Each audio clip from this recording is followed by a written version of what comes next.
तो बहुत बहुत स्वागत है जोरदार तरीके से मेरे जितने भी एयरफोर्स एस्पिरेंट हैं। रिजल्ट आ गया है एयरफोर्स का और हर बच्चे ने कोई ना कोई रैंक जरूर अर्जित की है। पर साथ ही मैं कहना चाहता हूँ कि इंडियन एयरफोर्स जैसी इंट्रीज में रैंक का कोई उतना बड़ा महत्व नहीं है, बट कहते हैं कि आइडेंटिफिकेशन नंबर तो है ही कि सर आखिर मेरी पोजीशन क्या है, क्योंकि वो पोजीशन ही बताती है कि फाइनली आप इंडियन एयरफोर्स ज्वाइन कर रहे हैं या फिर नहीं कर रहे हैं। क्रमशः जैसे बात करें एक्स की एंड वाई की, तो गर्ल्स कैंडिडेट्स के लिए और जो है हार्ड और टफ कंपटीशन होती है, बिकॉज कहीं ना कहीं उनकी नंबर ऑफ वैकेंसीज कम है। अब उस दृष्टिकोण से बच्चियों को बहुत मेहनत करनी होती है अपने आप को श्योर सॉर्ट करने के लिए, बट इस कड़ी को बेहतर ढंग से और कॉन्फिडेंस के साथ जिस बच्ची ने पूरा किया आज मेरे साथ हैं। तो आज मेरे साथ हैं सोनाली। सोनाली बहुत बहुत स्वागत है बच्चा। Thank you sir. Sonali, Y group में 150 की लिस्ट आई जिसमें आपकी रैंक 70 रही। दैट मींस 70 पोजीशन है एग्जैक्टली। तो सबसे पहले ये बताइए कैसा महसूस कर रहे हैं आप? सर बहुत अच्छा महसूस कर रहे हैं हम, क्योंकि सर मैंने फर्स्ट अटेम्प्ट दिया और फर्स्ट अटेम्प्ट में मेरा सब कुछ क्वालिफाई हो गया है जी। और ये खुशखबरी और भी अच्छी लगेगी जब आप परमानेंट का जो है शेड्यूल पाएंगे। और गर्ल्स एस्पिरेंट को स्पेशली मैं कहना चाहता हूँ बेटा कि आप मैक्सिमम परमानेंट के ही कैटेगरी में जा रहे हैं ये पहले, और मैं इस लड़ाई को लगातार लड़ रहा हूँ और इस समय आर्म फोर्सेस भी पूरी तरह से फोकस्ड हैं। इसको लगातार रिव्यू किया जा रहा है और गवर्नमेंट भी इसको लेके बहुत प्रतिबद्ध होगी और जल्द ही इस पे आप लोगों को बेहतर निर्णय दिखाई देगा। अभी तो मैं अकेले ही चिल्ला रहा था 100%, बट बच्चे नीचे कमेंट करते हैं कि नहीं सर आप गलत कह रहे हैं, इट्स नॉट 100%। बट गलत सही मैं तो नहीं जानता, बट मैं इतना जरूर जानता हूँ कि मेरे बच्चे जितने भी एयरफोर्स नेवी आर्मी में जा रहे हैं इस सभी 100% होंगे। और सोनाली आप भी होंगे। तो चलिए कुछ अब थोड़ा सा ओवरव्यू करते हैं। कहाँ गाँव पड़ता है आपका, किस जिले से हैं आप? कसेंदा छैल कौसाम्बी जिले से हूँ मैं सर। जी जी। तो पढ़ाई लिखाई सब वहीं से हुई आपके? हाँ सर, मैंने गाँव से ही 12th तक पढ़ाई किया है। Yes sir. तो 12th में कितना परसेंटेज रहा बच्चा आपका? सर 12th में मेरा 77 है। गुड। तो स्टेट बोर्ड से आपने किया? यूपी बोर्ड से। यूपी बोर्ड से कंप्लीट।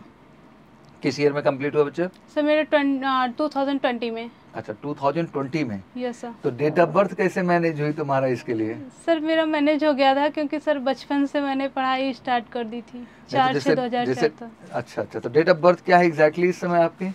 इस टाइम सर मैं 4 जून को मेरा 20 ईयर हो जाएगा। अच्छा 4 जून को 20 हो जाएगा। Yes sir. मतलब लास्ट अटेम्प्ट आपका था? Yes sir. तो इससे पहले कभी दिया ही नहीं? नहीं सर, मैंने इससे पहले दिया ही नहीं है। ना मैंने फॉर्म अप्लाई किया था, मुझे जानकारी ही नहीं थी सर। तो जानकारी कैसे हुई आपको? सर जानकारी सर मैं वीडियो देखती थी एक्चुअली में सर। मैंने यूट्यूब पे पहले मैं एसएससी की कोचिंग करती थी। अच्छा। Yes sir. फिर मैंने आपका वीडियो देखा और फिर मैंने सोचा कि मैं डिफेंस में क्यों ना जाऊँ, इसमें शायद मुझे जल्दी सक्सेस मिल जाए, क्योंकि एसएससी लाइन काफ़ी टफ मुझे समझ में आ रहा था। और मैंने फर्स्ट बड़ा लेंदी प्रोसेस भी है। यस सर, बहुत लेंदी प्रोसेस भी है उसमें का। तो मैंने आपका वीडियो देखा, फिर मैंने सोचा मैं डिफेंस की तैयारी क्यों ना करूं, मैं डिफेंस की प्रिपरेशन करूं तो शायद मुझे सक्सेस जल्दी मिले। तो सर मैं डिफेंस की प्रिपरेशन ऑनलाइन सर मैंने घर से वीडियो देख के online preparation written exam qualify किया। फिर उसके बाद सर मैं क्योंकि यूपी बोर्ड से थी, मेरा इंग्लिश काफ़ी वीक था, तो सर जीडी मुझे बहुत टफ लग रहा था। और सर मैंने यूट्यूब पे आपका वीडियो देखा तो मुझे लगा कि एमकेसी शायद मैं ज्वाइन करूँ तो जीडी मेरा क्वालिफाई हो सकता है। सर यहाँ पे आई मैं, यहाँ पे मुझे इंट्रोडक्शन के लिए खड़ा किया गया तो मुझे बहुत हेजिटेशन होती थी सर, क्योंकि मैं कभी ऐसे मुझे माहौल नहीं मिला, ऐसा कोई था नहीं कुछ, तो मुझे केवल इंट्रोडक्शन देने में भी यहाँ पे हेजिटेशन होता था। लेकिन सर यहाँ टीचरों का ट्रीट ऐसा था, इतने फ्रेंडशिप तरीके से वो सिखाया हमें कि बहुत अच्छा जीडी, मेरा परफॉर्मेंस बहुत अच्छा था जीडी का। वहाँ पे सर जब जीडी का टॉपिक दिया गया था सर, मुझे टॉपिक मिला था ड्रोन टेक्नोलॉजी, जीडी का टॉपिक था सर।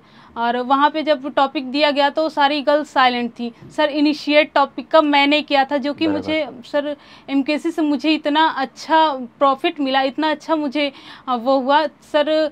यहाँ जहाँ तक कि मैं केवल इंट्रोडक्शन देने में हेजिटेशन रखती थी, वहाँ जाके सर मैंने ऑफिसर्स के सामने सर मैंने इनिशिएट किया टॉपिक को। ये मेरे लिए काफ़ी अच्छा फील हुआ सर उस टाइम। तो कौन सा बोर्ड था, मतलब कौन सा सिलेक्शन सेंटर था आपका? सर यहाँ पे दिल्ली में 2ASC। अच्छा 2ASC दिल्ली आपको भेजा यस था। सर। तो पहला एक्सपीरियंस जिंदगी में था? यस सर, ये पहला एक्सपीरियंस। यहाँ किसके साथ गई थी आप जो है दिल्ली? सर मेरे फूफा वो मौसा जी थे साथ में। अच्छा। और मेरे मामा के लड़के थे। अच्छा, तो दोनों लोग लिवा के गए थे? दोनों लोग साथ में लेके गए। बहुत बढ़िया। पापा तो है नहीं, पापा सर महाराष्ट्र में रह के सिलाई का काम करते हैं। अच्छा, वहीं महाराष्ट्र में ही? अभी भी महाराष्ट्र में है पापा? हाँ सर है, अभी उनको पता चला जैसे ही वो कल आ जाएंगे सर। चलिए बहुत बढ़िया।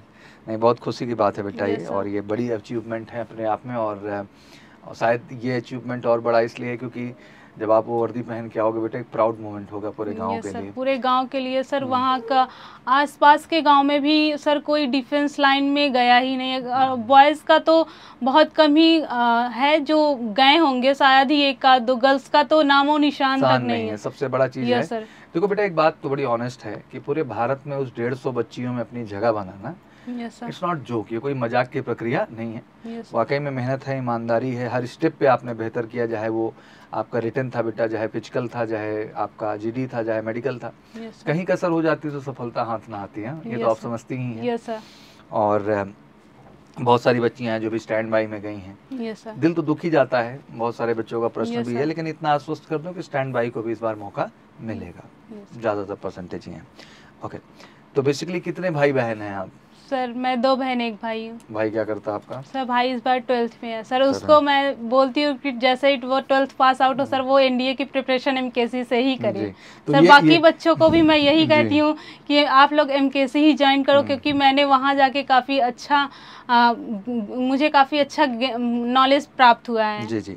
तो ये चीज़ 10th के बाद कहीं नहीं सजेस्ट करते हो?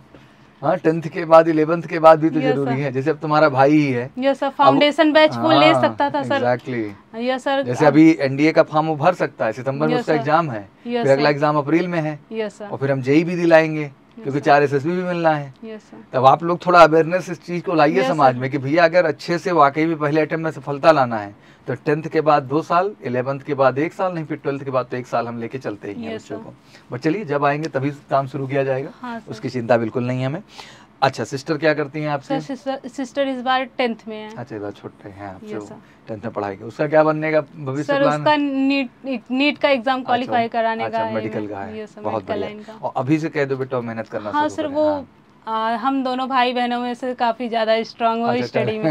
यस सर, तो वो कर ले जाएगी। वो कर ले जाएगी सर। तो मम्मी सिंपल हाउसवाइफ हैं आपके? यस सर, हाउसवाइफ है मम्मी। सर हार्ट की पेशेंट है, उनका कंडीशन उतना ठीक ठाक था नहीं सर। एमकेसी में मैं सोच रही थी हॉस्टल ज्वाइन करूं, बट सर उनको घर में देख रेख के लिए कोई होना चाहिए, पड़ता था। बड़ा स्ट्रगल था आपका। यस सर, मैं घर से डेली आती थी यहाँ। कितने किलोमीटर पड़ जाते हैं बच्चे?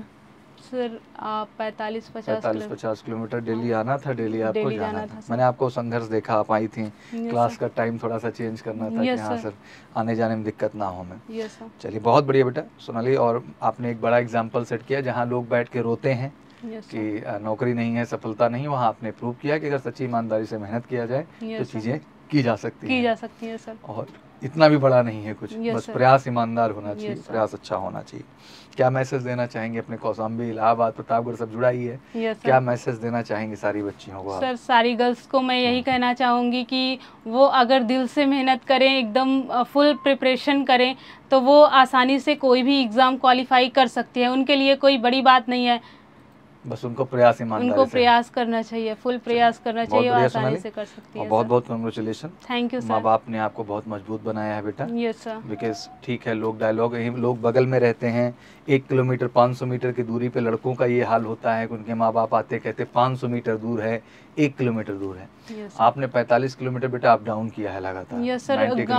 गांव की लेडीज लोग कुछ मम्मी को बोलती भी, अरे गर्ल्स है, आप क्या भेज रही हैं, वो क्या कर पाएगी, इतनी छोटी सी है, उसका पुलिस में तो होगा नहीं, एयरफोर्स की प्रिपरेशन के लिए आप उसको इतना दूर भेज रही हैं। ये भी भ्रम है, अभी लोगों को ये नहीं पता कि 152 सेंटीमीटर की हाइट। यस सर, उनको नहीं पता अभी कि उनकी हाइट केवल 152 ही चाहिए। उनको लगता है 170 सबको चाहिए। तो कंफ्यूजन है समाज में, पर बेटा आप लोग सफल होके ही तो एक एग्जाम्पल सेट करिएगा ना।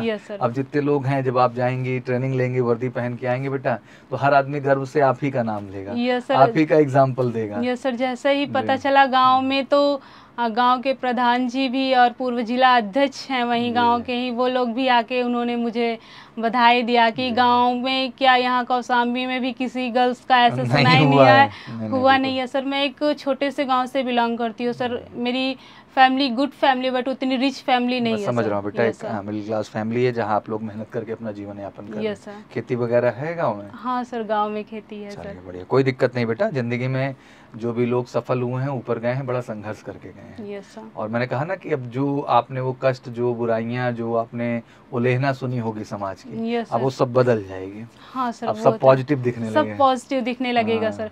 अब मेरी वजह से जो गर्ल्स सर बाहर जाके पढ़ नहीं पाती थी, उनको अब प्रेरणा मिलेगी, उनके भी मम्मी पापा भेजेंगे सर साहस अब करेंगे कि हाँ, सुना। जब ये लड़की कर सकती है तो हमारी बच्ची क्यों नहीं कर सकती है। यही चीज इम्पोर्टेंट है। समाज में Yes, केवल sir. जो है प्रवचन करके नहीं डेवलपमेंट होता है। Yes, sir. पहले आप कुछ अचीव करिए, कुछ बेहतर करिए, समाज में सुधार करिए, Yes, तब sir. जा करके वो चीजें क्या होते हैं बेटा, बेहतर होते हैं। बहुत बहुत कांग्रेचुलेशन सोनाली बेटा। Thank you, sir. बस यही स्पिरिट मेंटेन रखो बच्चे, अभी लाइफ आपकी रुकी नहीं है, अभी Yes, आपको sir. बहुत आगे जाना है। Yes, sir. तो प्रयास मत रोकिएगा, पढ़ाई मत रोकिएगा, संघर्ष जारी रखिएगा। यस सर, मैं ठीक है आगे ना? चल के सर सीडीएस जी की जी, प्रिपरेशन सब भी में लगना करना है। चाहती हूँ और सर। सौरभ सर का एक वादा आप सबको है बड़ा स्ट्रांग, मतलब ये शायद sir. लोग इस मंच से समझते हैं, नहीं समझते हैं, यस सर, आप सब परमानेंट है। मैं इस Yes, बात को sir. बहुत गर्व से कहता हूँ। यस तो बस संघर्ष करिए, बात केवल 6 महीने साल भर की है। यस हो सर, सकता है ईश्वर जल्दी ही इसके विषय में कुछ बेहतर आउटपुट आप लोगों को Yes, दिखाई दे।